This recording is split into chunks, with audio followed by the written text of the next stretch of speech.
What makes a healthy breakfast for somebody who has blood sugar problems and type 2 diabetes? That's something a lot of diabetics wonder. Unfortunately, online you can find a lot of conflicting and contradicting information about what makes a healthy breakfast and what makes an unhealthy breakfast. That's why it's good to make this video to make things a bit more clear for you. I'm Ali from illnessfreelife.com, and in this video you'll learn what a healthy breakfast is, why you shouldn't be dependent on breakfast recipes, for example, and the best way to look at healthy meals or breakfasts.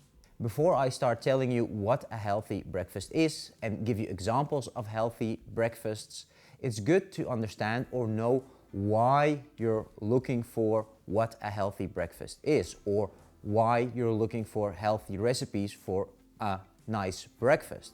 Because from experience we know that there are two types of people that look for breakfast recipes, for example. There is the group that is looking for some inspiration, wants to change things up a little bit, and thus goes online or on YouTube to look for healthy breakfast options for blood sugar problems or type 2 diabetes. But unfortunately, there's also another group. There is a group that doesn't know what healthy or unhealthy eating and drinking is, and just seeks recipes as a guideline to a healthy lifestyle. This way of using recipes is unfortunately not the correct way. If you only blindly follow recipes, you will always be dependent of those recipes, and you'll still don't know what to eat or drink besides those recipes, making your life very, very limiting and very, very monotone. Because as soon as you're dining out, or you're on vacation, or you're eating at friends, or any other scenario where you're not able to cook those recipes you really need to stick to be healthy, you're in a lot of trouble. But a person who knows what healthy and unhealthy eating is and is just looking for recipes as a source of inspiration, that's of course totally different. So it's good to ask yourself why you're looking for information about healthy breakfasts or recipes for healthy breakfasts. Are you the type of person that knows what healthy and unhealthy eating is and is just looking for some inspiration or to change things up a little bit in your diet? Fine, have at it, look at as much recipes as you want, that's totally fine. But if you're the type of person that doesn't know what healthy and unhealthy eating is, or what makes a healthy and unhealthy breakfast, but is using recipes as a sort of cheat code or shortcut into a healthy lifestyle, that's totally not okay and not the right way to approach it. Recipes are just a sidekick to a healthy lifestyle and not a replacement of. Because like I said, if you use recipes as a way to eat or drink healthy, you will always be dependent of those recipes because you don't know what healthy and unhealthy is. So you just have to follow those recipes blindly, and you'll be dependent of them for the rest of your life, making your lifestyle and diet very inflexible. And yes, when it comes to breakfasts all around the world, people make very unhealthy and horrible choices that are very, very bad for their blood sugar and type 2 diabetes.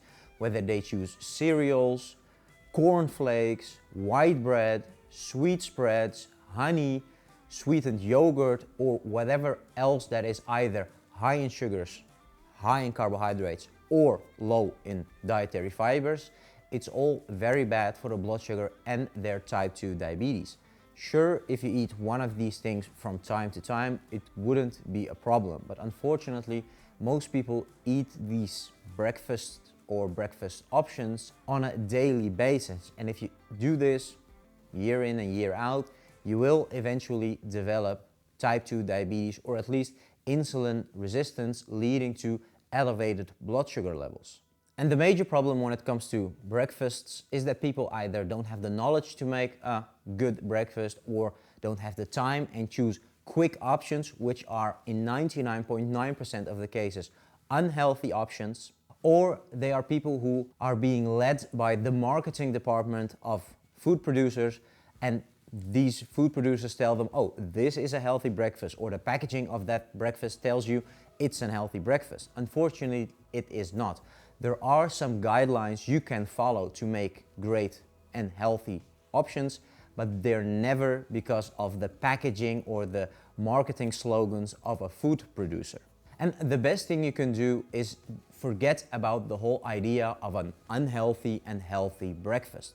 There is no unhealthy or healthy breakfast. There is no unhealthy and healthy lunch.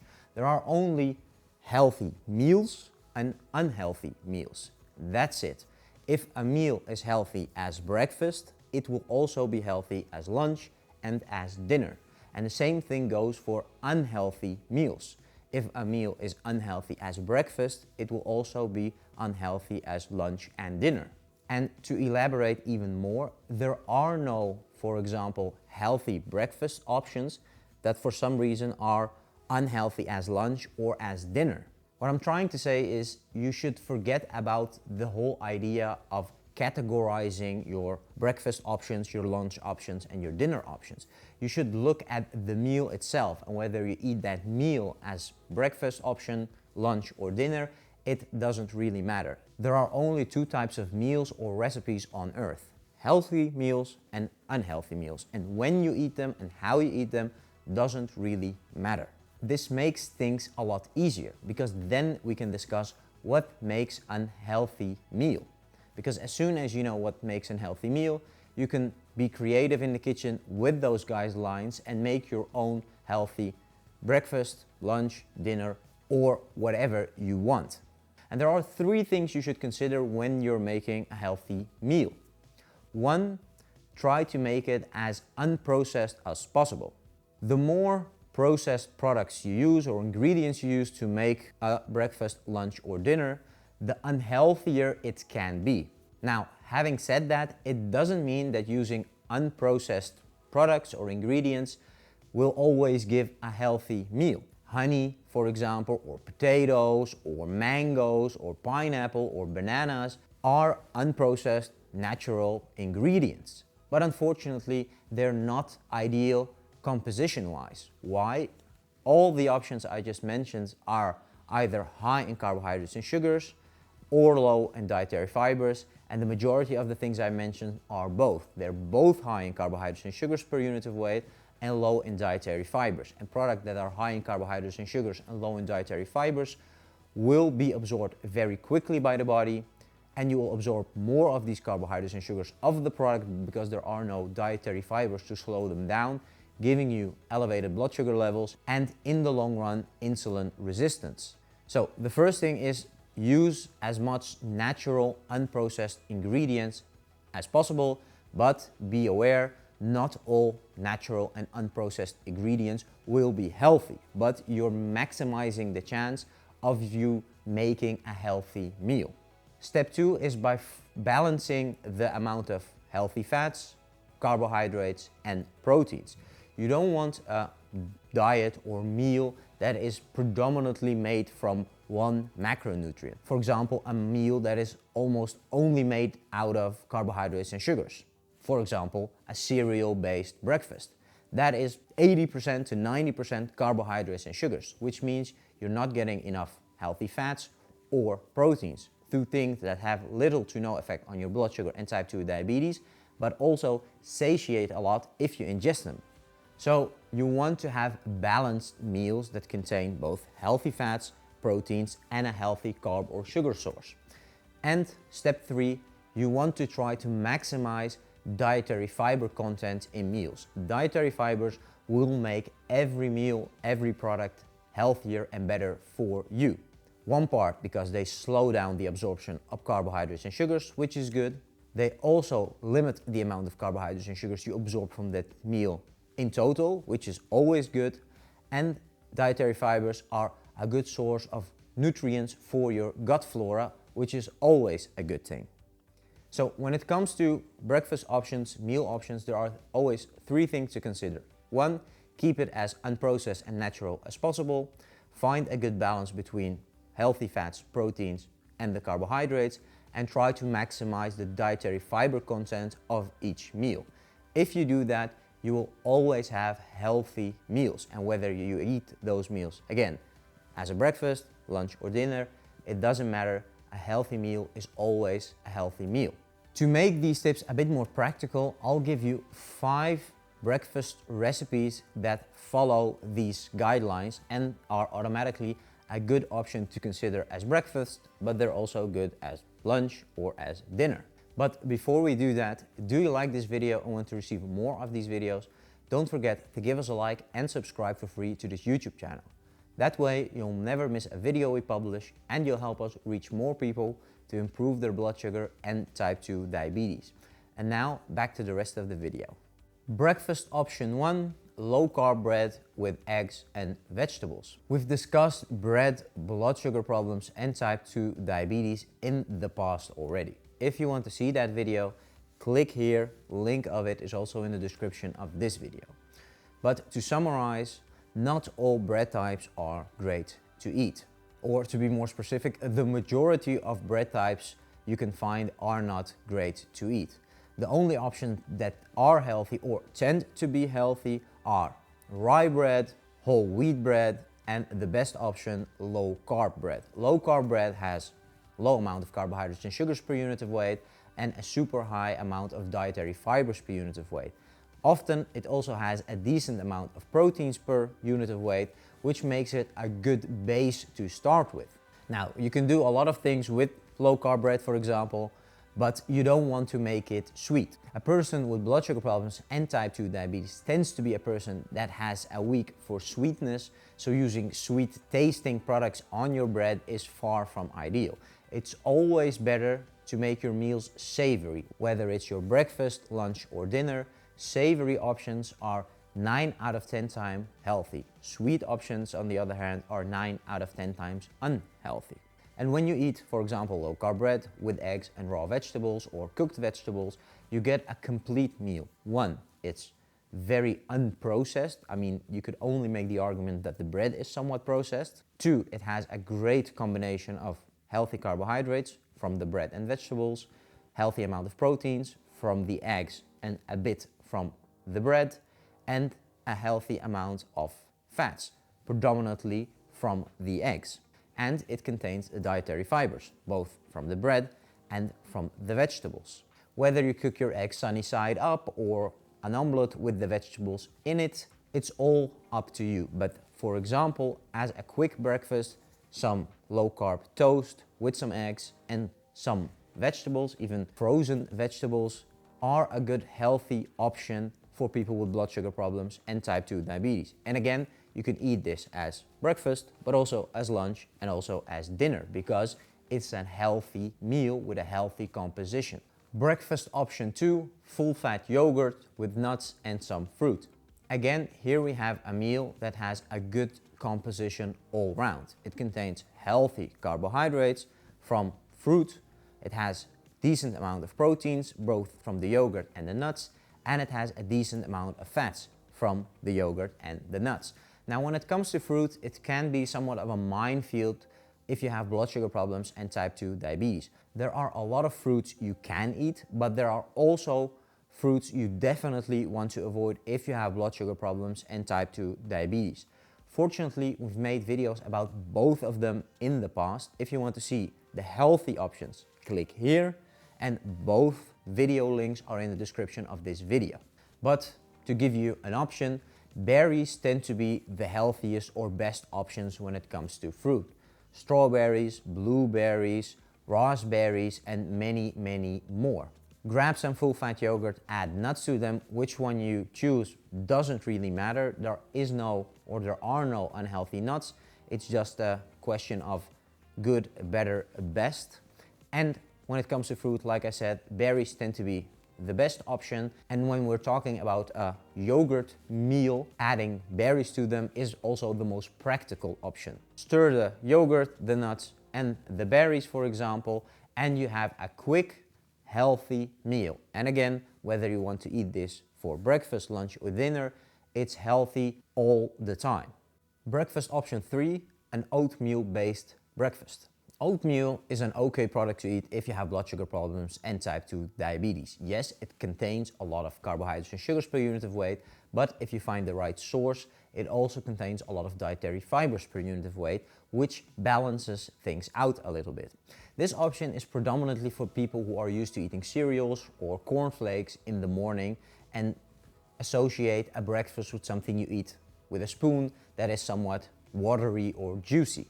Now, unfortunately, you can't just eat the oatmeal like that because it will be an unbalanced dish. It will be predominantly carbohydrate and sugar rich, and it doesn't contain a lot of healthy fats or proteins. So you have to make that yourself. How? My favorite option is cooking the oatmeal in unsweetened almond milk, adding a tablespoon of peanut butter and some dark chocolate that contains at least 70% cacao. To sweeten things up a little bit, I tend to add half a scoop of protein powder with some flavor, usually vanilla, and that gives me a well-rounded meal. It contains healthy carbohydrates and sugars from the oatmeal, it contains healthy fats and proteins from the peanut butter, it contains healthy fats from the dark chocolate, and it contains some extra proteins from the protein powder. So even though oatmeal in and of itself isn't ideal just to eat like that, you can use it to make a healthy breakfast option or meal option. Breakfast option number 4, last night's dinner. Like I said in the beginning of this video, there is no such thing as a healthy breakfast, lunch or dinner. There are only healthy meals and unhealthy meals. And there is no such thing as a healthy breakfast that is unhealthy as dinner, and no healthy dinner that is unhealthy as breakfast. Which brings us to this option. If you have some leftover food from last night's dinner and it's a healthy dinner, you can definitely choose to eat that as breakfast or as lunch or again as dinner. It's an easy way, especially if you don't have a lot of time in the morning to cook something, to prepare something, to just reheat your dinner from last night, eat that, and like I said, if it's a healthy meal with a healthy composition, you can definitely eat that as breakfast option. Breakfast option number 5, a healthy smoothie. A healthy smoothie is always a good thing to make if you want to make something very quickly, very healthy and pretty easy. The most important thing to do when making a smoothie is to avoid using juices as base for your smoothie, because juices are super rich in sugars and carbohydrates and don't contain any dietary fibers, proteins, fats. And in the tip about the yogurt breakfast, I already told you that we had 2 videos, one about healthy fruit options, one about unhealthy fruit options. If you want to see the unhealthy fruit options now, again, you can click here, link of it is still in the description of this video. But how you make your smoothie doesn't really matter, whether it's water-based, unsweetened almond milk-based, or for example, yogurt, full-fat yogurt-based. That's all up to you, as long as you use a healthy base, which is typically water, unsweetened almond milk, unsweetened soy milk, or full-fat unsweetened yogurt, then you're on the right path. Choose, for example, healthy vegetables, healthy fruits, blend them together, drink them, or if it's a bit thick, eat it with a spoon, and you have a great option to eat as breakfast. But like I said before, it's also a good lunch, dinner, and maybe even in this case, a dessert. But as long as you avoid the unhealthy fruits and juices as base for a smoothie, it's very, very difficult to make mistakes when it comes to making a healthy smoothie. That's it for this video about breakfasts and breakfast options when you have blood sugar problems and type 2 diabetes. Like I said in the beginning of this video, you should ask yourself why you're looking and searching for breakfast options if you have type 2 diabetes and blood sugar problems. Is it merely for inspiration? Then there's nothing wrong with your approach. Is it because you don't know what healthy and unhealthy eating is and you're trying to shortcut your way into a healthy lifestyle? Then that is a problem. Fortunately, we can help you with this. If you follow the link in the description of this video, that will lead you to an article on our website, which will teach you more about healthy breakfasts. But you can also download our diabetes free secret there. This is a small document which we compiled, in which we teach you what the main causes of blood sugar problems and type 2 diabetes are, and what you can do to prevent, improve, and fully reverse these problems with a healthy lifestyle. And this will also be your stepping stone into a healthy diet, healthy eating, to improve your blood sugar and type 2 diabetes. So follow the link in the description of this video, download our free diabetes-free secret, and if you have any questions about this video, leave a comment down below. I'll see you in the next one.